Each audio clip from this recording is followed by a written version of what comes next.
சமீபத்தில் ட்ரெண்டாகும் Ghibli art. செயற்கை நுண்ணறிவு மூலம் எளிதாக இதை உருவாக்குவது எப்படி? ஏதோ ஒன்று தினமும் வைரலாகி கொண்டிருக்கும் இந்த சோசியல் மீடியா யுகத்தில் இப்போதைய வைரல் இந்த கிப்லி ஆர்ட் தான். அவை சினிமா படங்களின் கதாபாத்திரங்கள், வைரலான மீம் புகைப்படங்கள், தனிப்பட்ட புகைப்படங்கள் என பலவும் கிப்லி ஸ்டைல் படமாக மாற்றப்பட்டு இணையத்தில் தற்போது பகிரப்பட்டு வருகின்றன. சாட்ஜிபிடியில் புது வரவாக வந்திருக்கும் ஏஐ ஜெனரேட்டட் அனிமேஷன் படங்கள் மீது பெரிய அளவில் கவனம் குவிந்துள்ளது.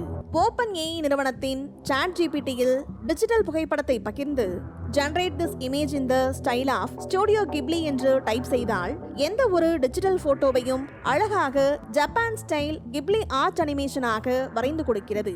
சாட்ஜிபிடி மூலமும் தற்போது எலன் மஸ்கால் அறிமுகம் செய்யப்பட்ட குரூப் ஆப்பையும் பயன்படுத்தி எந்தவித கட்டணமும் இன்றி இந்த கிப்லி ஆர்ட்டை உருவாக்கலாம்.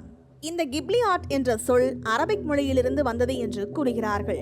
ஹயோ மியாசாகி என்ற பிரபல ஜப்பானிய இயக்குனர் தான் இந்த கிப்லி ஆர்ட்டின் ஒரிஜினல் கிரியேட்டர். 2003ஆம் ஆண்டு ஹயோ மியாசாகி எடுத்த திரைப்படமான ஸ்பிரிட்டட் அவே சிறந்த அனிமேஷன் திரைப்படத்திற்கான ஆஸ்கர் விருதையும் வென்றது.